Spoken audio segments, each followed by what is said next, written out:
Welcome to the channel. Today you will hear a story that will touch you deeply. It's about a normal day that suddenly turned into a nightmare. A fire, a desperate escape, and a decision that changed everything. But what if, in those very dark moments, a realization awaits you that takes your whole life in a new direction? Before we begin, write in the comments where you're watching from. It's always nice to see how many people are interested in stories like this. And if these experiences move you, leave a like and subscribe to the channel so you don't miss any of these stories. Now sit back and listen carefully, because what you're about to hear could change your life too.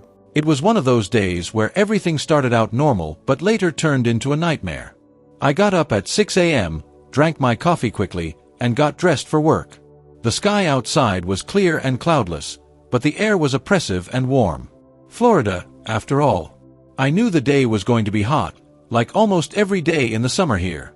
I was working as a graphic designer in a small office in the city. Nothing unusual that day. No warnings, no special occurrences. The news reported the usual summer fires in the more distant areas, but the danger was far away. Or so I thought. I had no idea that this was about to change.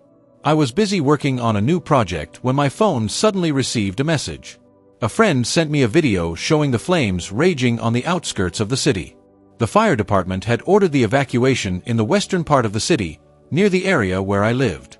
At first I thought it was a bad joke video or something exaggerated. But when I looked at the video more closely, my feeling quickly changed. The flames were visible, thick smoke was rising into the sky. The fire was faster and closer than I thought possible. A few minutes later, my phone rang again. This time it was my mother. "It's getting serious. You have to leave immediately. The evacuation is coming to us now." Her voice sounded panicked, and I could hear the frantic tone of her breathing. I knew she was worried, especially about Max, my dog. He was still at home, and she wanted to make sure he was safe. I jumped up and quickly packed the essentials, a few clothes, my laptop, and whatever else I could find. I knew I couldn't waste any time. As I rushed through the apartment, I noticed my heart beating faster. I grabbed my bag and ran to the door. But in the rush of the moment, I had completely forgotten to take my dog Max with me. He was in the garage, where he usually was when I wasn't home. But that day, in the panic, I had forgotten him. I immediately thought about going back and getting him. But when I got outside and saw the fire trucks blocking the streets, I knew it was too late. The fire had reached the main road and evacuations were in full swing. "No one is allowed into the evacuation area anymore," a firefighter told me, blocking my way. "The danger is too great. Please go to the assembly point and stay safe." At that moment, I felt a knot in my stomach. Max. How could I just leave him in the house? He was home, and I knew I had to save him. But that was impossible. The flames had spread so fast, and the fire was getting closer and closer. I couldn't go back. The roads were closed, and it was too dangerous. So I had to keep driving, my thoughts only on him. The further I drove from home, the more guilt I felt. What if Max was still in the house? What if he didn't survive the flames? These thoughts made it hard to breathe. I felt like I had failed. I had promised to protect him, and now he was left behind. The thought of him dying in the flames tormented me. I felt paralyzed in my panic. It was hard to shake off the thought that I could no longer get to him. The thought that he was in danger and that I was unable to save him was more than I could bear. What have I ever done? I asked myself over and over.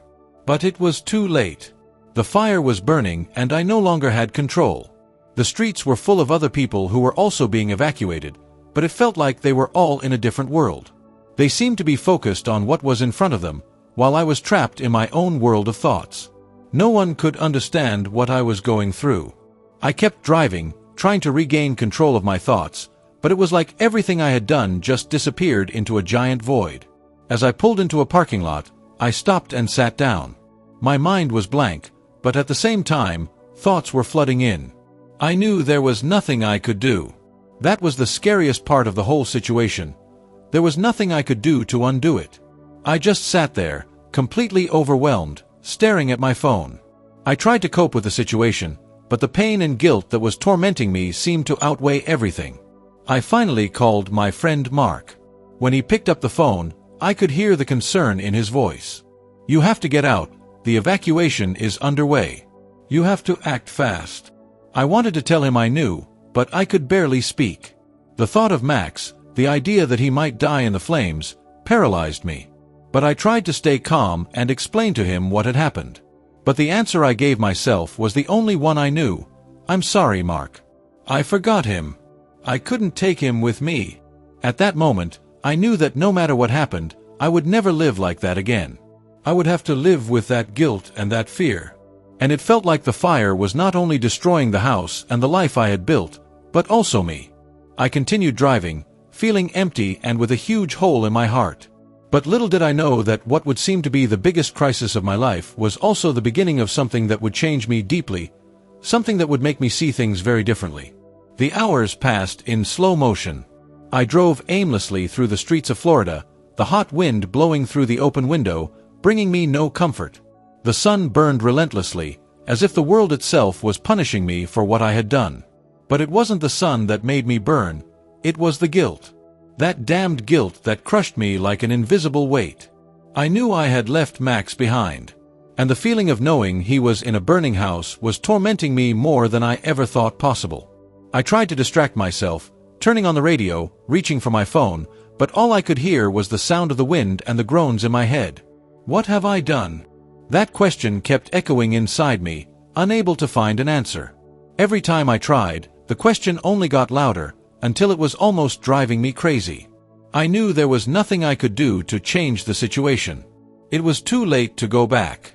But the thought of losing Max, the image of his frightened face flashing through my mind, wouldn't leave me alone. I hadn't simply forgotten him. In my haste, in my panic, I had completely disregarded him. And that was the most terrible part. I hadn't put him first. I had failed. The feeling of helplessness grew stronger and stronger. I drove on, my eyes fixed on the road, but all I could think of was Max. What happens if I never see him again? I kept asking myself, what if he's in danger right now and I'm not there to help him? I looked for a solution, but there was none. I was too late. I could feel the breath of the fire on my neck, knew the flames were getting closer and closer. The thought that he could be in there, that he could be suffering because I hadn't reacted quickly enough, made my throat tighten. I stopped at a rest stop without really thinking about why. It was just a place where I could stop for a moment. My heart was racing, my hands were shaking as I turned off the car and got out. I felt like a failure. The place was quiet, but the grief inside me was deafening. I sat down on a bench and tried to think clearly.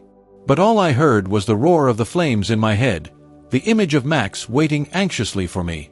I closed my eyes, but the image did not disappear. The minutes dragged on.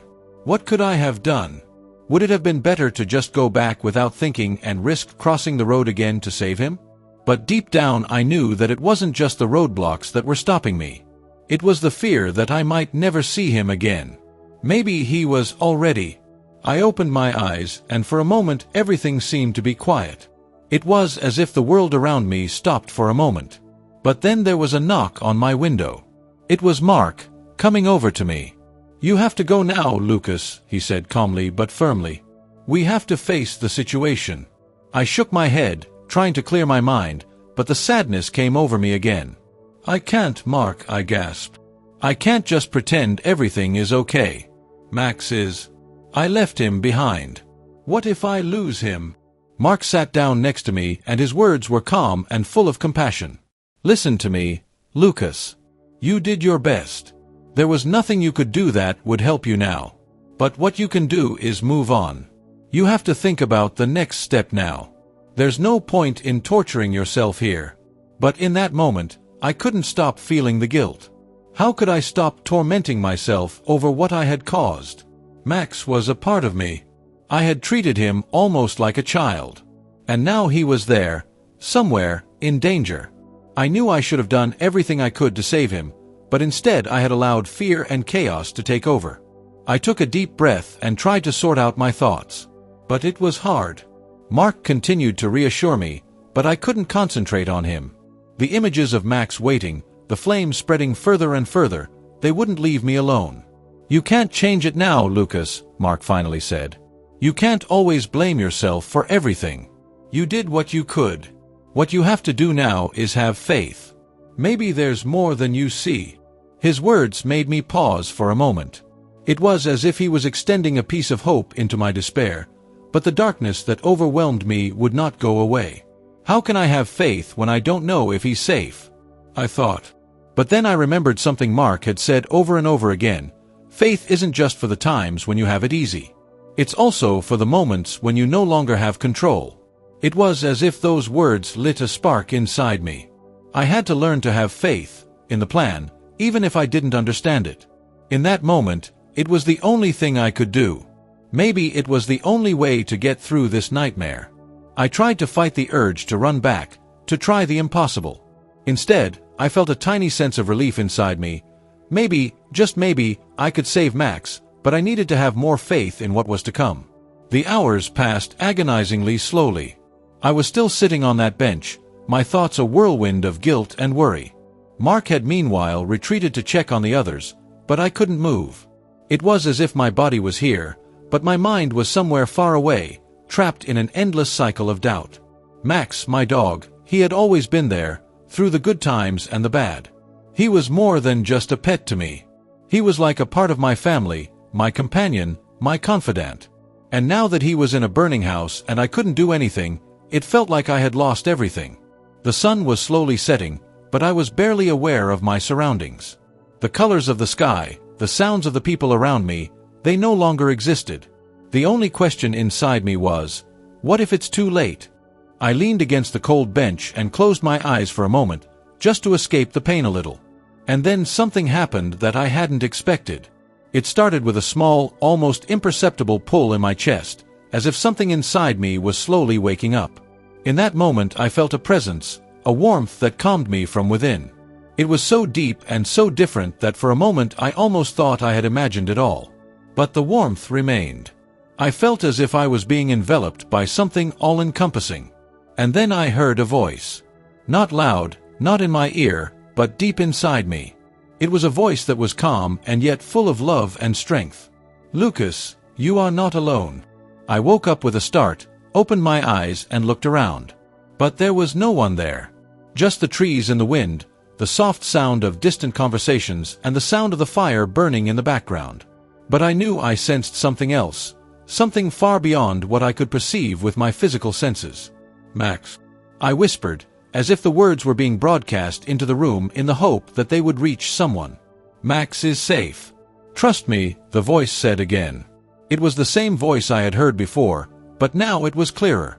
And there was such certainty in it that I could feel it in every fiber of my body. I didn't know how to explain it, but in that moment, it felt like I was in a whole new reality.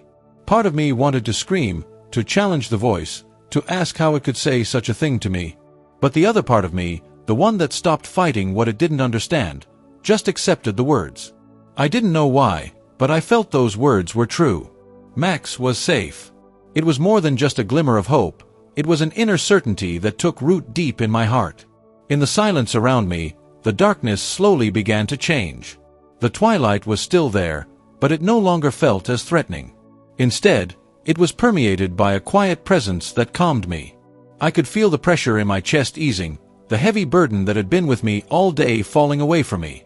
I felt supported, as if something much bigger than myself was holding me in that moment. But why did I forget him? I asked, knowing there couldn't be a simple answer. It felt like the world around me had stopped, like all the questions I had been asking myself were now in a different light. "You are only human," the voice answered gently. "But you are loved. You are important, and you have not failed. There are things you cannot understand, but you must know that I am with you."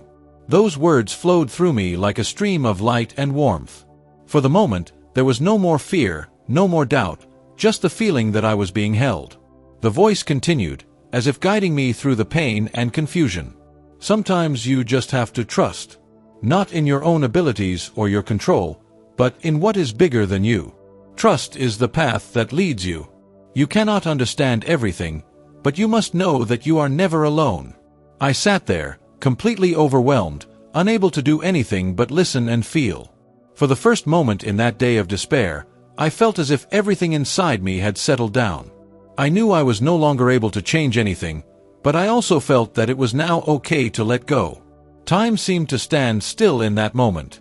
When I opened my eyes, it was as if the whole room around me became brighter, as if something good had entered the room. The darkness was no longer what it was before. It had changed, it was no longer oppressive. The worries about Max, the fire, everything that had weighed on my heart, seemed far away in that moment. I knew he was safe. I knew that all I could do now was trust. I looked up to the sky and whispered, "Thank you," into the silence. I knew the challenge wasn't over. The fire was still burning and Max was still home. But something inside me had changed. I felt there was more than what I saw and that I could rely on it. Just trust. "I am with you," the voice said again, and this time I knew I really wasn't alone. As night fell, I couldn't help but think over and over what had just happened to me. I had a vision, an experience that touched me in a way that nothing had before. The words I had heard, the voice that reassured me and gave me hope, all of it was too big for my comprehension. I felt a love that surpassed anything I had ever experienced, and yet there was also this deep, almost painful realization: I was not in control. I was still sitting in my car, the engine off, only the sound of my breathing and the occasional crackle of radio messages nearby breaking the silence. I wanted to get up, wanted to go back to my house and to Max, but I knew it wasn't the right time. The fire I saw through the window of my car was a constant reminder of the urgency of the situation. Yet despite that fear, despite the burning worry that still gripped my heart, something had changed. Something that helped me come to a clearer understanding. The voice that accompanied me during my vision still echoed within me. "You are not alone." I repeated the words quietly in my head as I retreated to the corner of my car. The space suddenly seemed much too small. What if it was true? What if Max really was safe, as I was told? The thoughts came, in waves, like a storm hitting the ocean. I tried to calm them, but it was hard to ignore the voice inside me that kept asking what had happened. How could I find peace in that moment, when everything I had ever thought was safe was hanging in the balance? How could I truly understand faith in something bigger than myself when I felt like my world had simply fallen apart? But then I remembered something. Something Mark had told me a long time ago. Sometimes trust is the only thing that will get us anywhere. Mark had said those words many times before, especially when he was admonishing me to let go of the burden of expectations. And suddenly I realized that I really didn't have much control in this situation. There were things I could never understand. Why had it even come to this? Why had Max stayed alone while I ran away in the rush? Those questions continued to race through my mind, but knowing that I wasn't alone was the first step in letting it go. Slowly I began to understand that the burden was not only on me. I could not continue to blame myself for everything that had happened. The control I tried to keep had never really been in my hands. In that moment I knew it was time to free myself from the weight of guilt. But how? For so many years I had relied on the fact that I could handle everything on my own. But the more I thought about the conversation I had in my vision, the more I understood that this burden was just an illusion. The reality was that I was never really alone. It was this realization that empowered me to face the things I couldn't change. I got out of the car and took a deep breath. The wind was cool and the night air felt refreshing, almost like a gentle promise that everything would be okay. In that moment I knew I had to act, that I couldn't stay stuck in the darkness any longer. Mark had promised me that he would help me if I needed it. And so I decided to take the first step. Not because I had all the answers, but because I was beginning to accept that it wasn't up to me to know everything. I picked up my cell phone, dialed my mother's number and let it ring. "Mom," I said when she answered. "I'm sorry. I forgot about Max, but he's safe. I forgot about him, but it's okay." It was hard to say those words, but I knew I had to. I felt like a huge weight had been lifted off my chest. "Max is okay." "How do you know?" she asked, her voice shaking a little. "It's hard to explain," I said, looking up at the thick clouds of smoke still rising into the sky. "But I know somehow. I had a vision, Mom. Encounter. A voice told me he was safe. I don't know how, but I believe it." It was hard to say things like that, especially when they felt like something supernatural, but I had this deep belief that it was true. And when I spoke to my mom, I knew I needed those words to finally let go of the darkness that had been weighing me down for so long. I feel like something has changed, I continued. That I can understand what is really important. My mother was silent for a moment. Then she said quietly, "You are not alone, Lucas. I believe you. We will see him again when the time comes. You have to believe that." I hung up the phone and sat quietly for a moment. The wind blew through the trees and I could hear the roar of the flames in the background. But instead of continuing to feel the fear, I felt something else, something new. A small piece of peace spreading inside me. I knew it wasn't over, but I felt ready to take on the challenge. I had no idea what the future held for me, but in that moment I knew there was a plan, one bigger than anything I could have imagined. It wasn't just the trust in the words I had heard, but the feeling of security that I was no longer alone. The guilt that had held me captive for so long began to fade, and the path ahead seemed clearer. I couldn't change what had already happened, but I could start to believe in something, in hope, in the possibility that everything could still turn out well. It was as if the wind had calmed down in my chest. The constant storm of doubt and guilt had finally calmed down a little, and I was slowly able to breathe more clearly again. I had needed the night to process everything that had happened to me. But in this calm I found something that I had never noticed before in the panic, the realization that I was not alone.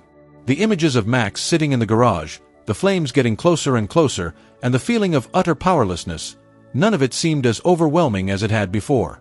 As if the fog in my head had lifted, I began to see it all from a different perspective. The voice that had told me that Max was safe, the warmth and feeling of love it gave me, all of it had touched me in ways I couldn't understand, but the truth was that I was beginning to believe it. The next morning, the sky was clear and the air was fresher than ever. It was as if nature itself was giving me a new chance to take a step forward. I knew that what I had to do today depended not only on reuniting with Max, but also on my own inner journey. I went to the fire station where people were gathering to gather information. The men and women who had been searching the area were all exhausted, but they were always willing to listen to those who were still waiting for news. When I gave my name and asked for information, I was told that my house was still safe, even though the flames had come much closer. It felt like a small but crucial victory. But what really lifted me up was not just the news about my house, but the fact that I was different now. I had changed. I was no longer just the man who brooded over his own mistakes and fears. I was someone who could accept that he wasn't always in control, and that it was okay. I had found something greater than I had ever sought, peace. I drove back, and when I got close to my house, I noticed Max. He jumped up to me happily, as if he knew I was coming. The relief of seeing him alive and well washed over me in a wave. But even more than that, there was something else, a deep gratitude. I felt as if I had not only found my dog, but also a part of myself. Max and I sat together on the porch. The view of the area still filled with smoke was surreal. Fire protection had covered most of the area, but the danger was not over. Yet in the midst of this uncertainty, I felt like I was no longer controlled by fear. I had learned not only to trust, but to live in the moment instead of constantly being paralyzed by my own past and fears. Life went on, and the day that I had lost so much had also given me so much. I knew now that I didn't have to be afraid to take the next step. I had Max, I had my family, and more than that, I had regained my faith in something greater. A force that gave me peace and strength, even when everything around me was chaotic. As I sat there with Max resting on my lap, I thought about what I had truly realized in that brief moment of despair. Trust is not a one-time act. It is something you must choose again and again, day after day.